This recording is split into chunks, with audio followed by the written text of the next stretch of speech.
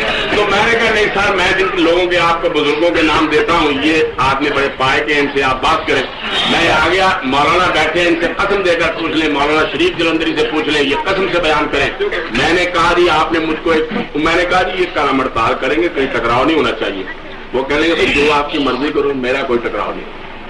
انہوں نے کہا بھائی میرا کوئی ٹکراؤ نہیں ہوگا، میں کوئی لڑنا چاہتا ہوں، میں آپ کے ساتھ کرو جو ہم نے کہا بھی اب ہماری ہڑتال بھی کامیاب ہونی چاہیے۔ مسلمان کا بھی تو پتہ ہے نا کہ آپ جانتے ہیں بلا مار کے مجھے آگے دیوا پہ آنکھ نال گل کر کے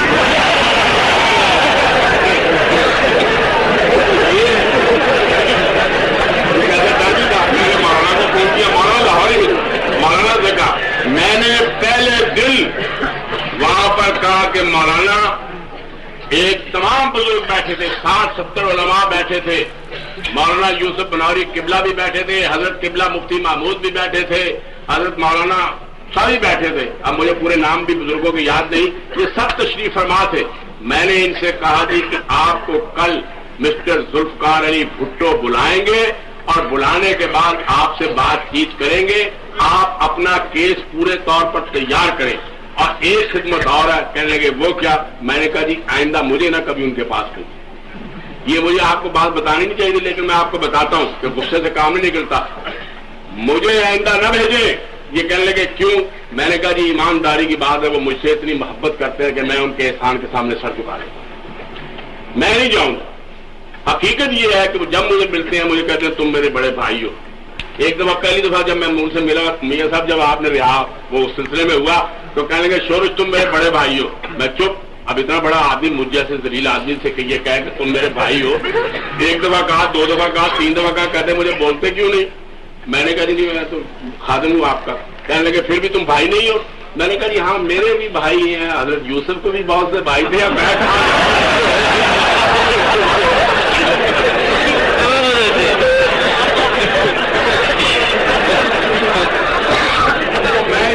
باتیں ضرور کر دیا کرتا ہوں۔ تو میں نے انہوں نے میری بات، خدا شاہد ہے میں ان کا بڑا ممنون کرم ہوں، ایمانداری یہ نہیں یار کالی طرح سے کیا مجھ سے زیادہ بھٹو کے وقت میں قید تو سب سے زیادہ میں نے کاٹی اور آئندہ بھی میں ہی کہہ دوں گا، اور شاید میرا جنازہ بھی جیل خانے سے نکلے، لیکن ان جیسے دوستوں کے ہوتے ہوئے شاید نہ نکلے۔ بہرحال کوئی بات تو ضرور ہوگی، میں کسی کا محتاج نہیں، کوئی مائی کا بیٹا، میں نے آج تک کسی آدمی کے ایک پیسے کا شرمندہ نہیں ہوں، اور اگر میں نے کسی جماعت فرد حکومت کا ایک پیسہ کمایا ہے تو ایسا جیسے میں اپنی بیٹی کو چکلے میں بٹھا دوں، ایسا نہیں، تعریف کرتا ہوں تو صاف سچائی سے کرتا ہوں۔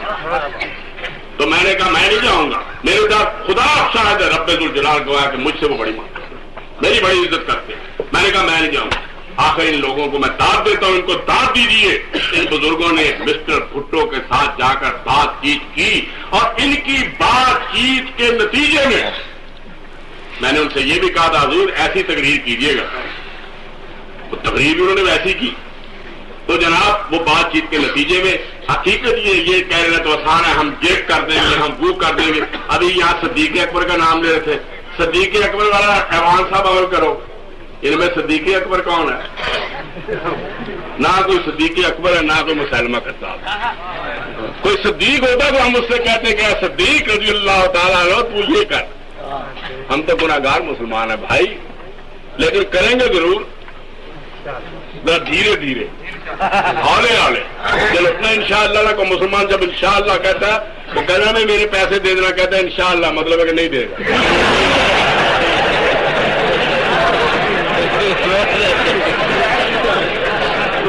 انشاءاللہ چھوڑو۔ تو میں آپ سے یہ کہتا ہوں، انہوں نے راضی کیا، انہوں نے اندر بڑا کام کیا۔ اب میں اس پوزیشن میں نہیں، ناصر احمد صاحب یہ جو آصف بھلی جیسے نوجوان ہیں ان کا جذبہ صادق ہے، یہ سچے نوجوان ہیں، یہ مخلص نوجوان ہیں۔ یہ جو میرے بھائی یہاں پر کہتے تھے صدیق عمل کا، صدیق اکبر رضی اللہ تعالی عنہ کا عمل کرو، یہ بالکل سچے اور مخلص مسلمان ہیں۔ اگر تمہاری یہ ان کی شرافت ہے کہ انہوں نے اسمبلی میں جو تم نے شہادت دی اس کو بے نقاب نہیں کیا، اگر وہ بے نقاب ہوتی تو تم اسمبلی ہال سے باہر نہیں نکل سکتے، نہیں نکل سکتے تھے۔ تم نے یہ وہاں پر کہا کہ ہمارے مسلمانوں کے ساتھ اختلافات نہیں ہیں، مسلمانوں کے تو شیعہ اور سنیوں میں بھی اختلاف ہیں، اور جب ان سے کہا گیا کہ کیا اختلاف ہیں تو معاذ اللہ خاکم بدہن خاکم بدہن خاکم بدہن جو روایت مجھ تک پہنچی ہے، کیوں مولانا یہ روایت ہے کہ اس ناصر احمد نے کھڑے ہو کر اسمبلی میں کہا کہ شیعہ اور سنی میں یہ اختلاف ہے کہ شیعہ عمر فاروق کو اور صدیق اکبر کو گالی دیتے ہیں، اور صدیق اکبر کو اس لیے گالی دیتے ہیں کہ وہ حضرت فاطمہ پہ عاشق تھے اور ان کے ساتھ شادی کرتے ہیں۔ یہ داستانیں نہیں آئیں اور تم یہاں پر رہ رہے ہو۔ میں کہتا ہوں میں نے ٹھیک لکھا تھا اور اب بھی کہتا ہوں کہ یہی بات ہے، تم قانون میں ہاتھ میں نہ لو بھائیو، قانون گورنمنٹ اور ہم اس گورنمنٹ سے مطالبہ کر سکتے ہیں کہ یہ کرو۔ میں اس قسم کی باتیں اب آپ کے سامنے مرزا کے الہامات کا میں تو حافظ ہوں، میں صرف اس کے الہامات بیان کرنے شروع کروں، جو شخص ایسے الہام بیان کرتا ہوں کہ انتا منی و انا من کا، میں اس کے نطفے سے ہوں اللہ میاں کہ اور اللہ میرے نطفے سے ہے، اس کی بات ہی کیا ہو سکتی ہے؟ میں اس کے الہامات، اس کی داستانیں، اس کی کتھا، اس کی کہانی رہے گی بات میرے بھی یوں ہی رسوائیاں میری، میں چپ ہوں گا تو پھر دنیا کہے گی داستان میری، میں اس کو بیان نہیں کرنا چاہتا، ورنہ میں تو مرزا غلام احمد کی وہ جو الماری ہے جس پہ اس کو بہت ناز تھا اور جس ناز و غرور میں اسے اتنی ترقی کی اور یہاں تک پہنچا کہ انگریزوں نے اس کو اپنا اعلیٰ کار بنایا اور اس لیے اعلیٰ کار بنایا۔ میری کتاب ان قریب آ رہی ہے، میں نے اس میں میاں صاحب آپ کی اطلاع کے لیے عرض کرتا ہوں، مجھ کو سینٹرل انٹیلیجنس کے ایک سب سے بڑے افسر نے جو کبھی تھا یہ رپورٹ سینٹرل انٹیلیجنس کے انگریزوں کے ریکارڈ میں سے نکال کر دی ہے کہ جب انگریز یہاں پر پریشان تھے اور کہتے تھے کہ مسلمانوں میں سے جہاد کا جذبہ نہیں جاتا ہے، اس جہاد کے جذبے کو کیوں کر ختم کیا جائے، تو انہوں نے کہا کہ ہم نے اتنے ظلم کیے، اتنے علماء کو پھانسی پر لٹکایا، ہم نے پٹنے سے لے کر نہیں بلکہ بنگال اور کلکتے سے لے کر پرگنا سے لے کر نوا کھلی سے لے کر خیبر تک بے شمار علماء کو جن کی داڑیاں تھی، جن کی مونچھیں تھی، جن کی جبینوں پر سجدوں کے نشان تھے اور جن کے پانچے اونچے ہوتے تھے اور جو 5 وقت اپنی زمینیں اللہ کے حضور میں جھکاتے تھے، ان کو ہزاروں کو لٹکا دیا اور اس طرح لٹکا دیا کہ ان کو درختوں کے ساتھ باندھ دیتے تھے اور باندھ دینے کے بعد نیچے آگ کا الاؤ روشن کر کے ان کی چربی کے پگل لے کر تماشا کرتے تھے، لیکن مسلمانوں نے کبھی جہاد سے ناراض نہ کیا۔ اگر WS ہنٹر نے ہمارے انڈین مسلمان میں لکھا ہے اور دوسری کتاب جو دستاویز برٹش میوزیم میں اوپن کر دی گئی ہے، میرے بھائیو ناصر احمد سے پوچھو جا کے کہ تمہیں وہ یہ باتیں بتائیں کہ جس کتاب کا نام ہے the rise of the British empire in India, اس میں یہ بات موجود ہے کہ مسلمانوں سے جہاد کی روح کو اسی طرح سلب کیا جا سکتا ہے کہ ان میں جہاد کی تنصیب کے لیے کوئی ربانی سند پیش کی، کوئی نعرے کی کوئی ضرورت نہیں بھائی، کوئی الہامی سند پیش کیجیے، اور وہ الہامی سند ہم اس طرح پیش کر سکتے ہیں کہ the rule of the British empire جو کتاب ہے، میں وہ بھی کتاب اپنے حوالے میں دے رہا ہوں، اس کتاب پر 5 پادریوں کے جو وہاں پر گرجے انگلستان کے گرجے کے سب سے بڑے لوگ تھے اور 5 برٹش پارلیمنٹ کے ممبروں کے دستخط تھے، انہوں نے لکھا کہ جب تک ہم ان میں ایک پیغمبر نہ پیدا کریں، اگرچہ پیغمبر کا لفظ پرافٹ کا ترجمہ ہے پیغمبر، کیونکہ پیغمبر کا لفظ کوئی عربی کا لفظ نہیں ہے، یہ لفظ ہے فارسی کا، اور ہم فارسی میں نبی اور رسول کے معنوں میں استعمال کرتے ہیں، ورنہ عربی میں 2 لفظ ہیں، ایک نبی کا لفظ ہے، ایک رسول کا لفظ ہے۔ نبی کا لوگوں پر اطلاق ہوتا ہے جو خدا سے کلام کرتے ہیں اور پھر اپنی قوم کے سامنے خدائی کلام بیان کرتے ہیں، اور رسول اس ہستی شخصیت مقدس کو کہتے ہیں جن پر کوئی کتاب شریعت نازل ہوتی ہے اور وہ اپنی قوم کو ضابطہ حیات کے طور پر پیش کرتے ہیں۔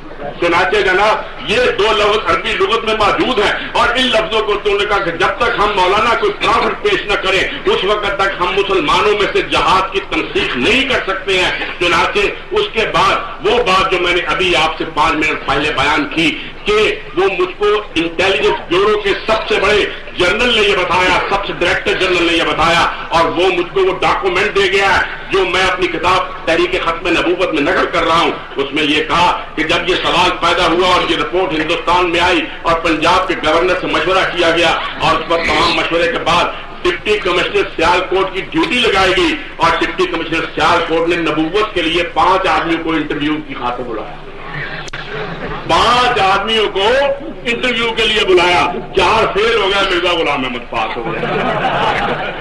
میں نے ان 5 کے نام اس کتاب میں دے دیے، 5 کے نام اس میں دے دیے اور سرکاری ڈاکومنٹس کا حوالہ دے دیا ہے۔ انہوں نے یہ مرزا صاحب نبی ہو گئے، پھر نبی ہونے کے بعد جو کچھ انہوں نے کارنامے انجام دیے، جو انہوں نے جناب عظیم چیزیں انجام دی، جس طرح انہوں نے خدمات کی۔ پہلے انہوں نے جناب ایک بات ہوتی، انہوں نے عیسائیوں کے ساتھ مناظرے کیے، آپ کہیں گے جو حکومت تھی اس کے مذہب کے ساتھ مناظرے کرتے تھے، تو اس کے مذہب کے ساتھ انہوں نے کہا کہ میں مسلمانوں میں اپنا اعتماد تبھی جما سکتا ہوں کہ عیسائیوں کے ساتھ مناظرے کریں۔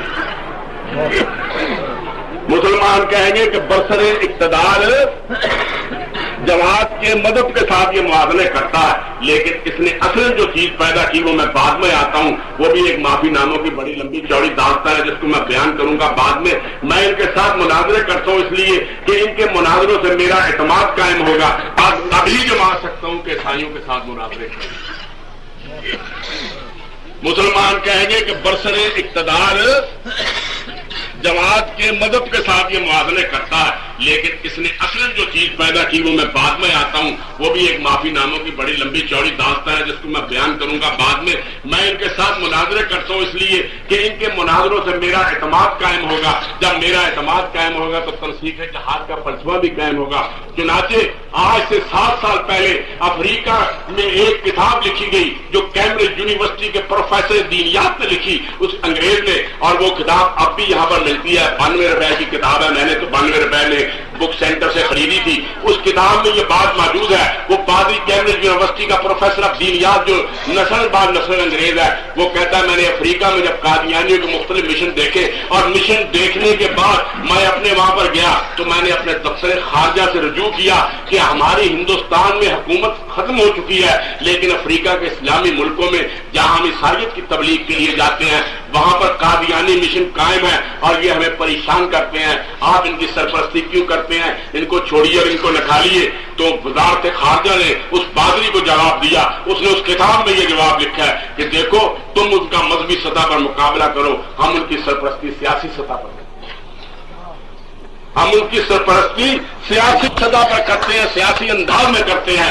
یہ کتاب بھی موجود ہے اور میں نے چٹان میں اس کے حوالے بھی دیے تھے، اب اس کتاب میں بھی میں نے اس کے حوالے دیے ہیں۔ لیکن میرے کہنے کا مقصد بھائی یہ تھا کہ اگر مرزا غلام احمد کے عقائد میں پیش کرنے لگوں، اگر مرزا غلام احمد کی داستان پیش کرنے لگوں، اور اگر میں اس کی نبوت سے لے کر پلومر کی ٹانک تک کے واقعات پیش کرنے لگوں، اور اس کے بعد اس کی اولاد کے واقعات پیش کرنے لگوں، اور اس کے بعد نور الدین کے واقعات پیش کرنے لگوں، اور کیوں کر وہ مہاراجا جموں کشمیر نے اس کو وہاں سے نکالا، اور کیوں کر وہ یہاں آیا قادیہ میں، اور پھر اس کو خلافت کیسے ملی اور وہ خلافت کیسے دائمی ہوئی، پھر اس کے بعد محمد علی اور مرزا بشیر الدین میں اختلاف کیوں ہوا، پھر مرزا بشیر الدین نے کیا کام کیا، پھر اس کے بعد پہلی جنگ عظیم میں یہ کیا کرتے رہے۔ جب وہ عراق میں انگریزوں نے فتح کیا تو سب سے پہلا گورنر جو وہاں پر بنایا گیا میجر حبیب اللہ شاہ، وہ ولی اللہ زین العابدین ناظر امور عامہ قادیہ کا جناب چھوٹا بھائی تھا، اور وہ سب سے پہلا گورنر تھا، لیکن مرزا بشیر الدین محمود کا سالہ بھی تھا۔ پھر دمشق میں، پھر ترکی میں کیسے ہوا، پھر مصطفیٰ کمال کو قتل کرنے کے لیے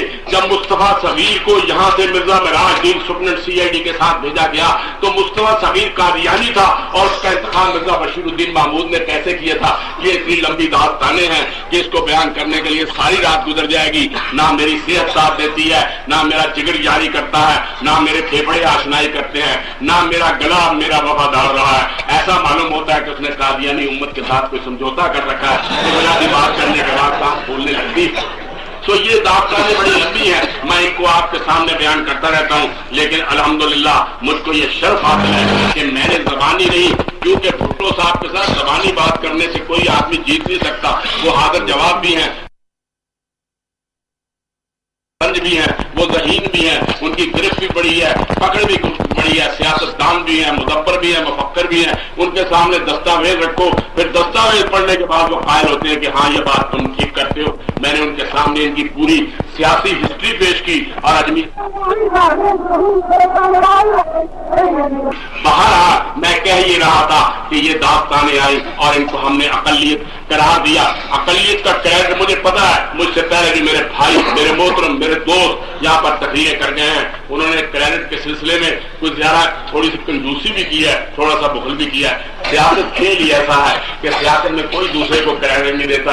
یہ برسر آتے اقتدار آتے ہیں تو ہمیں رنگے بلا کر پڑھنی دیتے ہیں, اور وہ برسر اقتدار آتے ہیں تو ہم پہ خستباری کرتے ہیں. یہ باتیں ہوتی ہیں, لیکن حقیقت یہ ہے کہ قادیانی مسئلہ کبھی حل نہ ہوتا اگر اپوزیشن جان کو ہتھیلی پر لے کر نہ آتی. اور بھٹو صاحب ہمارے ساتھ پر قانون کا, یہ ایمانداری کی بات ہے, ان کو بھی کریڈٹ ہے. لیکن آپ کا ایمان کامیاب ہوا, اسی لیے میں اپنے عزیز بھلی سے کہوں گا کہ تم کیا کرتے ہو. تم نے بڑی سخت تنقید حکومت پہ بھی کر دی, رامے پہ بھی کر دی. رامے تو بیچارہ یار اس پہ تنقید کیا ہی نہ کرتے, خدا کی قسم اس پہ تنقید کرتے گناہ کرتے.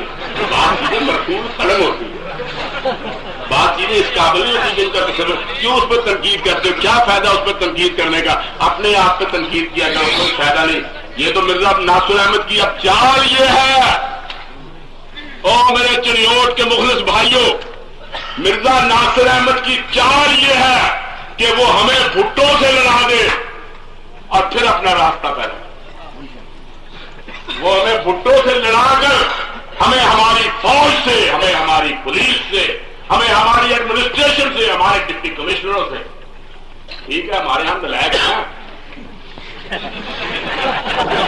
کوئی نالائق ہر جگہ ہوتے ہیں, ہم نے بھی نالائق. میرے اسٹاف میں ایڈیٹوریل اسٹاف میں بڑے بڑے نالائق, ایسے ایسے نالائق ہیں کہنے کی بات نہیں. پولیس میں بھی پڑے گا, اگر پولیس کو تھوڑی سی بات پتہ لگ جائے, حق نواز کو پتا ہوتا مجھے مر جانا کمانا مر جانا, تو وہ کبھی سیکورٹی پولیس نہ بناتا. موت تو ہر ایک کے ساتھ چمتی ہے. یہاں فرصت کردار نفس یک دو نفس ہے, یہاں فرصت کردار نفس یک دو نفس عوض یک دو نفس قبر کی شبہائے قرار. کیا کرتے ہو بھائیو, موت تو سب کے ساتھ ہے. ہمیں قادیوں کے ساتھ لڑنا ہے, تم لڑتے ہو بھٹو کے ساتھ, کیا فائدہ. بھٹو کے ساتھ جاؤ اپوزیشن کے بات پر لڑو, میں بھی لڑوں گا تمہارے ساتھ, مجھ کو پھر قید کرا دینا, میں پھر میاں داؤلہ کو بلا لوں گا. کیونکہ مجھے میاں داؤلہ کا کوئی ڈاری نہیں, میں وداؤٹ ٹکٹ سفر ہی نہیں کرتا.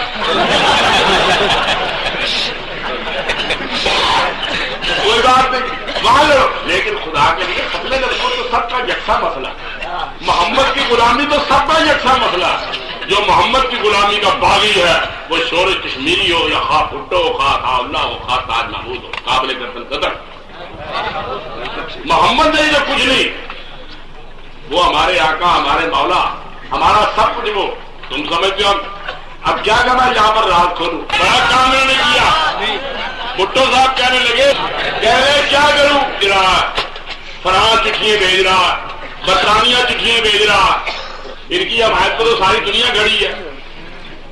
ہم نے کہا بھی یہ کہتے تو ٹھیک ہے, جن سے کسی سے ہم آٹا لیتے ہیں, کسی سے امداد لیتے ہیں اقتصادی, کسی سے عسکری, کسی سے کچھ, بات وہ ٹھیک کہتے ہیں. ہم نے مولانا تاج محمود, مولانا یوسف بن نوری سے کہا اللہ ان کی عمر دراز کرے. یہ دوڑے دوڑے عرب ملکوں کے پاس گئے, تمام سفیروں کو جمع کیا, وہ آپ قذافی تیری عمر دراز اور شاہ فیصل تیری عمر دراز. وہ امریکہ اتنی چٹھی بھیجتا تھا, وہ اتنی بھیجتے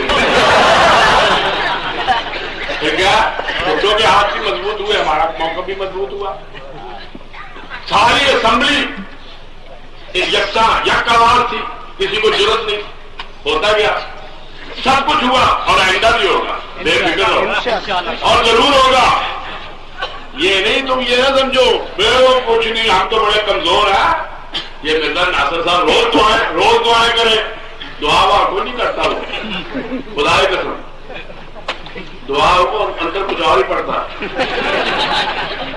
یہ روز دعائیں کرے, وہ سادہ دل میرے مرزائی بھائیوں کو, قادیانی بھائی کو دھوکہ دیتا, ورنہ وہ تو علی بابا 40 چور بھی نہیں. خدا کی قسم وہ تو ایک پولیٹیکل پارٹی ہے, سنسد سبھا کا ٹولہ ہے, عمر یان کی ٹولی ہے. وہ جناب کرنل, وہ راس پٹین کا گروہ ہے, کرنل لارنس کی جماعت ہے, کہتے ہیں یہ ہے یہ ہے یہ ہے. وہ تو شکر کرے بھٹو کے آپ سجدے کریں. وہ تو ان کو ایک شریف وزیر اعظم مل گیا, وہ کچھ کہتا نہیں ان کو.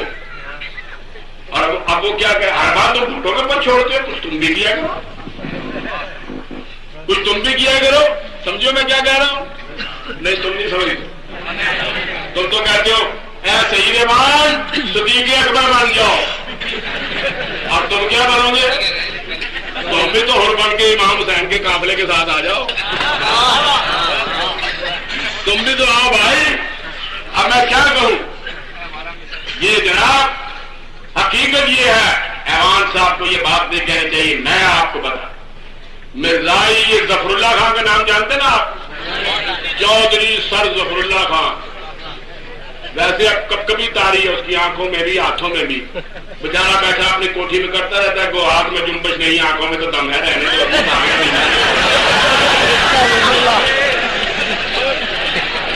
اور چپ چپ کے جوانی کے نشان ڈھونڈ رہا ہے. جوانی بھی دگا دے گی, ایمان پہلے دگا دے گیا تھا, جوانی کرتا رہا.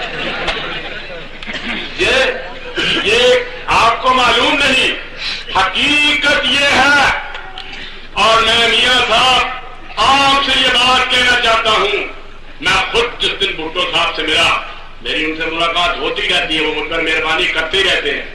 ملا اور ان سے کہوں گا, میں بار بار کہتا ہوں, اخبار میں لکھتا ہوں, اور آپ کی وساطت سے ان کی خدمت اقدس میں نہایت ادب کے ساتھ پیغام دینا چاہتا ہوں کہ ان کو مسلمان قوم سے کوئی خطرہ نہیں. وہ قادیانی امت سے ہوشیار رہیں, وہ ان کے قتل کی سازش کرتے. اور میں قرآن پاک کی قسم کہتا ہوں کہ جس دن بھٹو کی انگلی سے قادیانیوں کے ہاتھوں ایک قطرہ خون بھی گرا, اس لوگے کو آگ لگا. یہ ہم نہیں برداشت کر سکتے. ہمارے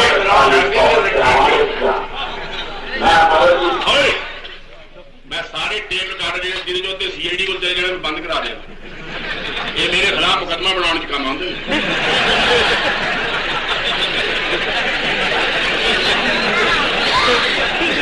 بھارت ٹیپ ریکارڈر پہ ابھی دسو, میں یار کھڑا ہو کے خرید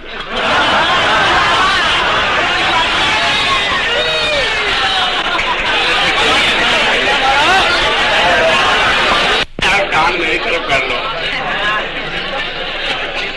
ایک رات میرے لیے قربان کر دو. میں نے تمہارے لیے بے شمار راتیں جیل کی تنہائیوں میں بسری. میں نے رو رو کے گزاری ہیں سہانی راتیں, بزم انجم کی قسم ماہ درخشاں کی قسم. میں نے رو رو کے گزاری ہیں سہانی راتیں, بزم انجم کی قسم ماہ درخشاں کی قسم. نیند آئی تو وہی درد نے چٹکی لے لی, منظر شوق کے بیدار شبستہ لی. میری جان, میں آج تمہیں یہ بات پھر پتا نہیں کیا یار بھائی, یار کیا کرتے ہو بھائی, جہاں رکھنا ہے رکھ لو, تم مجھے کیوں ڈسٹرب کرتے ہو؟ ایک مجھے دے دو ٹیپ ریکارڈر بھی.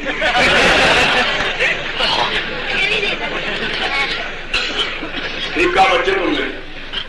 تو میرے بھائیوں, یہ مرزا غلام احمد, یہ میں کہتا ہوں, میں نے جب مسٹر سمدانی نے میاں صاحب قبلہ اور بھائی ایوان اور نظر شاہ صاحب, جب سمدانی صاحب کی عدالت میں مسلمانوں نے ربا کی انکوائری کے سلسلے میں مقدمہ چل رہا تھا,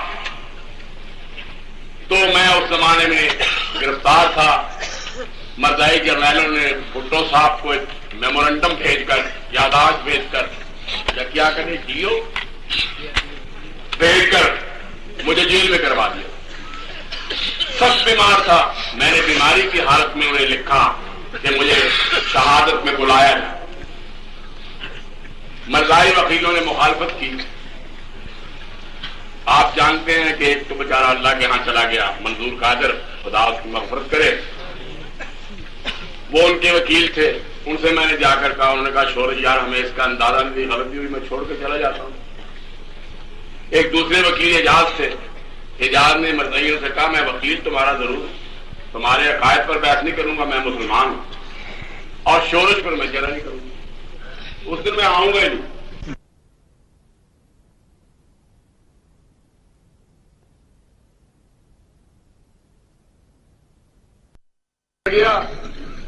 اور جب میں وہاں پہنچا تو میں سب بیمار تھا.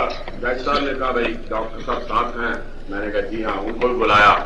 میں بیٹھ گیا. اب میں نے اپنی شہادت دی تو مرزا ناصر احمد صاحب نے بھائی قادیانی بھائیوں کیا یار تم محمد کو چھوڑ کر غلام کے پیچھے پڑ گئے؟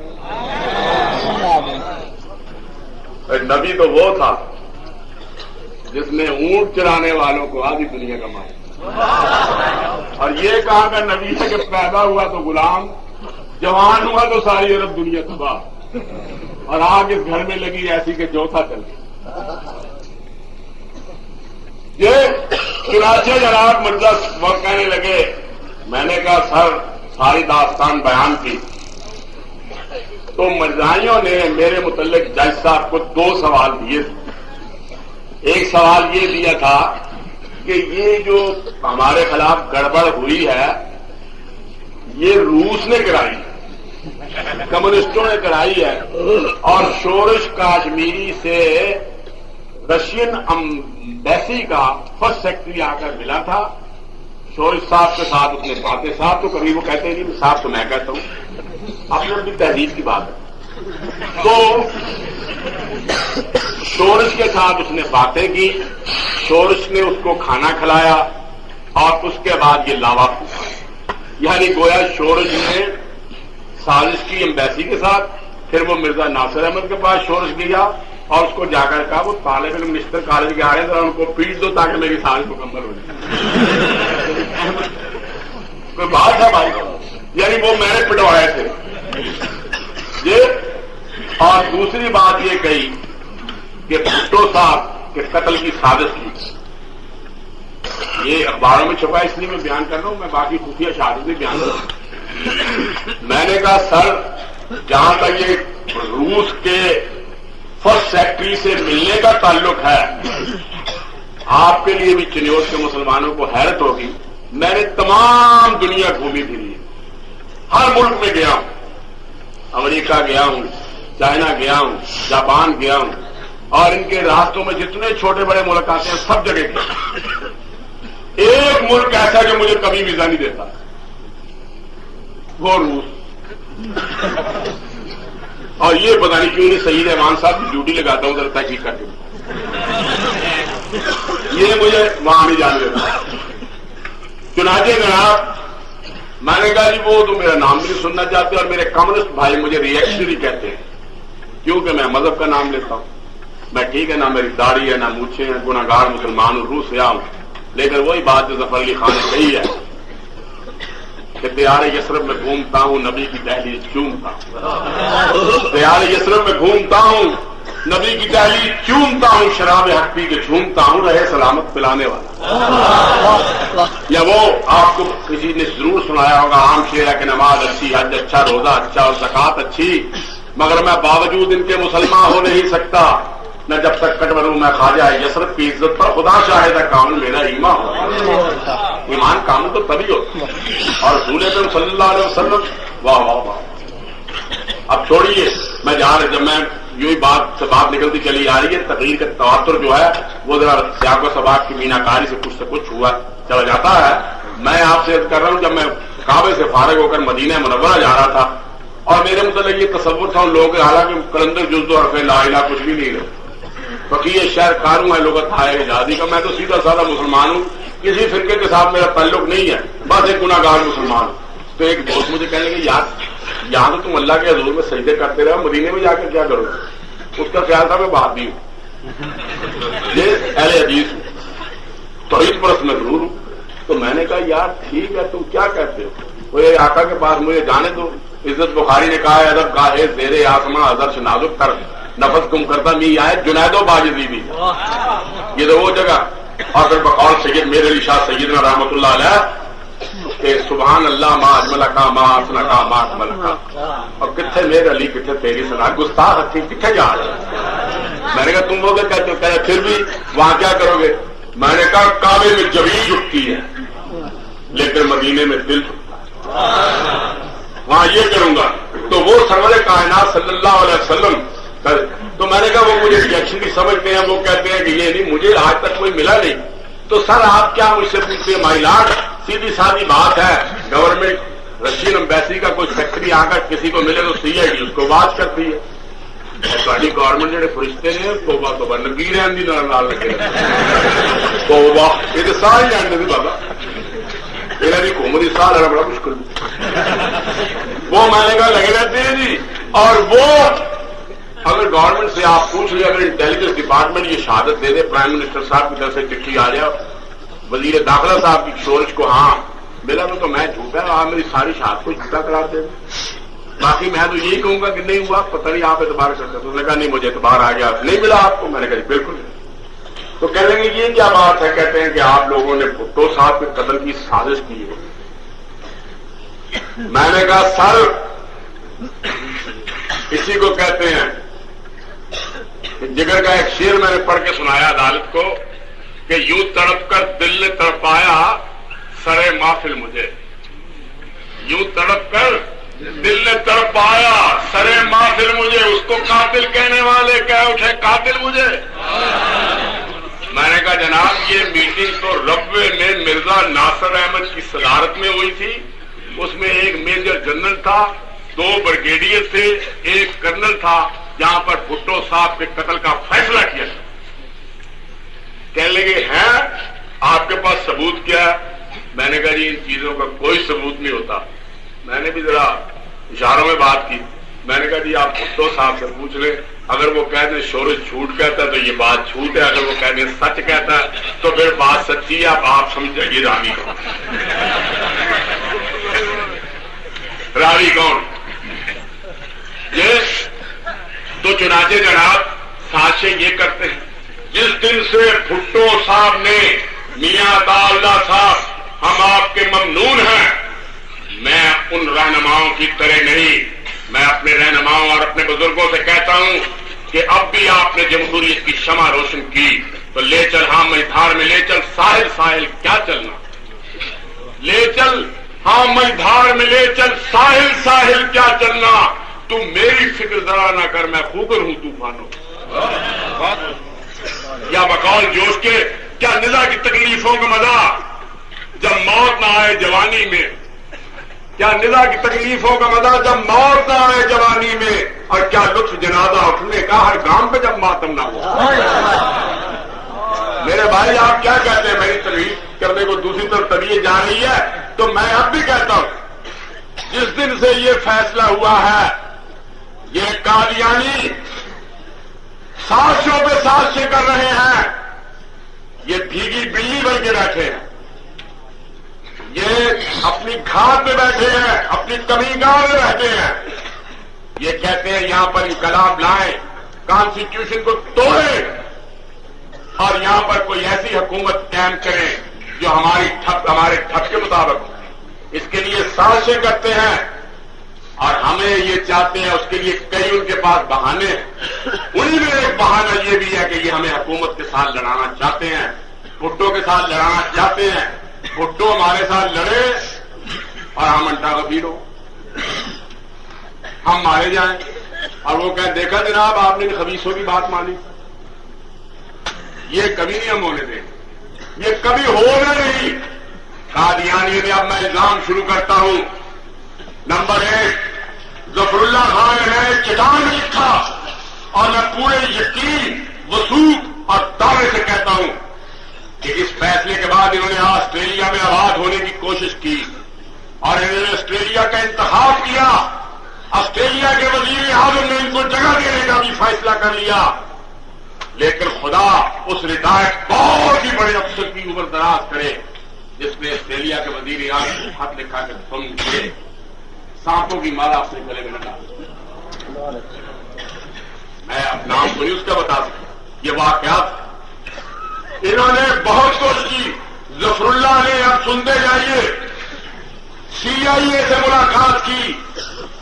CIA کے ساتھ ان کا ایک گٹھ جوڑ ہوا. Intelligence bureau Scotland yard برطانیہ کا جو ہے اس سے ملاقات کی اور اس کے ساتھ ایک معاملہ طے کیا. اور اس کے بعد مسٹر سر ظفر اللہ اس سے انکار نہیں کر سکتا کہ لندن کی میں اس کی 2 ملاقاتیں انڈیا کے ڈائریکٹر جنرل انٹیلیجنس بیورو سے ہوئی.